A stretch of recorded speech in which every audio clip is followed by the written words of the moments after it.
সকালবেলা ঘুম থেকে উঠে দেখি আকাশটা খুব মেঘলা। ভালোই লাগছে, খারাপ লাগছে না। মেঘলা মেঘলা ওয়েদারে সারাদিন যদি বাসায় বসে থাকার একটা সুযোগ পায় তাহলে কিন্তু ভালোই লাগে। কিন্তু বাচ্চাদের স্কুল থাকে, বিভিন্ন কাজের কারণে যদি বাইরে যাওয়া লাগে তখন কিন্তু আর ভালো লাগে না। মানে ভিজতে ভালো লাগে না। অযথা ভিজে গেলে একটা ঠান্ডা লাগার প্রবণতা থাকে, আর আমার ভিজলে মাথা ব্যথার সমস্যা হয়। এ কারণে আমার ভালো লাগে না। তো সকালবেলা বসে বসে চা খাচ্ছিলাম, আমার পাখিদের সাথে ওদের সাথে গল্প করলাম কিছুক্ষণ বসে থেকে, কিচিরমিচির শব্দ শুনলাম ওদের। আর আমার গোলাপ গাছটাতে দেখি বেশ মাশাআল্লাহ অনেকগুলো গোলাপ ফুটেছে। আরও ছিল, আমি কয়েকদিন আগে দেখলাম যে আরও 4-5টা ফুটেছিল, বাট আমার মেয়েটা গোলাপগুলো ছিঁড়ে ফেলেছে। মানে সে আবার অর্গানিকভাবে জিনিসপত্র বানানোর ট্রাই করতেছে, মানে গোলাপের পাপড়ি নিয়ে সে আবার লিপস্টিক বানানোর চেষ্টা করছে। ইউটিউব দেখে দেখে কী সব দেখে, আর সেগুলো দেখে ও নিজে নিজে অনেক কিছু বানানোর চেষ্টা করে। তো এই জন্য আমার ফুলগুলো না সে ছিঁড়ে ফেলে, এই কারণে ওকে অনেক বকাঝকাও করেছি। তো চা খাওয়া হয়ে গেছে, তো মানে চা খাওয়া আমার কমপ্লিট হয়নি, তার মধ্যে আমি একটু পানি খাবো। দেখি যে আমার পানি নাই। এক গাদা কাপড় আমি জমা করে রেখেছি, এখানে এগুলো ওয়াশে দিতে হবে। তো আমি একটু পানি খাবো, সেই জন্য ফিল্টারটা একটু অন করে দিলাম। আমার একটু মানে খুব পিপাসা পেয়েছে, আর চা খাওয়ার আগে আমি আবার একটু পানি খাই। সাথে একটু বিস্কিটও খেয়ে নিয়েছি, সে কারণে গলাটা শুকিয়ে গেছে। বাইরের ওয়েদারটা আমি বারবার দেখছি যে বৃষ্টি আসছে কি না। কেন বারবার ওয়েদার দেখছি বাইরের, সেটা আমি পরে দেখাচ্ছি। আগে আমি পানির বোতলগুলো ভর্তি করি, টেবিলে পানিটা রেডি করে রাখি। আর মানে এমন একটা ব্যাপার যে ইলেকট্রিক ফিল্টার ব্যবহার করার কারণে যদি দেখা যায় যে কারেন্ট চলে গেছে, তাহলে আমার আর পানি খাওয়া হবে না। এ কারণে আমি তাড়াতাড়ি করে আগে বোতল খালি হওয়ার আগেই চেষ্টা করি বোতলটা ভর্তি করে রাখার জন্য। আর সাথে কিন্তু চায়ের কাপটাও নিয়ে চলে এসেছি।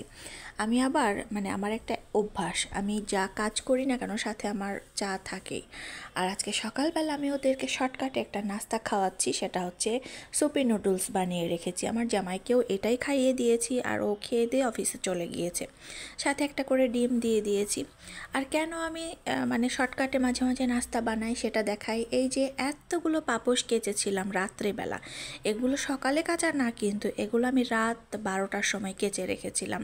তো রাত 12টা, তারপরে ঘুমাতে ঘুমাতে আমার রাত 1টা বেজে গিয়েছিল। এই জন্য সকালবেলা উঠে তারপরে আবার ফজরের নামাজ ছিল, ফজরের নামাজ পড়ে আমি একদম ভোরের দিকে একটু ঘুমাইছি, 2 ঘন্টা মতো টানা ঘুমটা আমার হয়েছিল।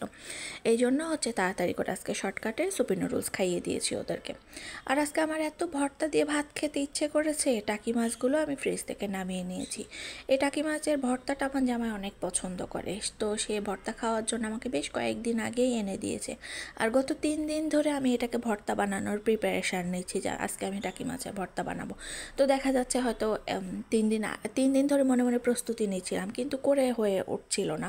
মানে কোনো না কোনো ওয়েতে হয়তো বাইরে খাওয়া হচ্ছিল, তারপরে আরেকদিন মাংস রান্না করে ফেলেছিলাম। তো এই ভর্তাটা আর আমার বানানো হয়ে ওঠেনি।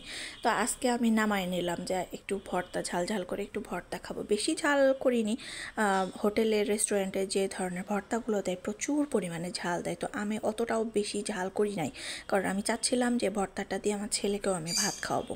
এ কারণে আমি শুধু কাঁচামরিচ দিয়েই আজকে ভর্তাটা বানিয়েছি। প্রথমে মাছগুলোকে তো আমি সুন্দর করে কড়া করে ভেজে নিয়েছি, একটু মশলা মাখিয়ে রেখেছিলাম, সেই মশলা দিয়ে আমি হালকা করে সুন্দর করে ভেজে নিয়েছি। তারপরে আমি পেঁয়াজ, তারপরে একটু রসুন, কাঁচামরিচ আর সামান্য একটু আদাগুলো, ওগুলো আমি আলাদা করে ভেজে রেখেছি।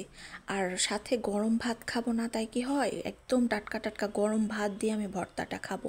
এ কারণে আমি পাশাপাশি কিন্তু ভাতও বসিয়ে দিয়েছি, ধোঁয়া ওঠা গরম ভাতের সাথে আমি ভর্তা দিয়ে খাবো, মাছের ভর্তা। এ কারণে ভাতও বসিয়ে দিয়েছি, আর এখানে ভর্তাটাও আমি বানিয়ে নিচ্ছি। তো এগুলো আমি পাটাতে বাটবো না, মানে পাটাতে বাটা আমার কাছে বিরক্ত মনে হচ্ছে, তো সেই জন্য আমি ব্লেন্ডারে ব্লেন্ড করে নিয়েছি। আমার ভর্তা রেডি।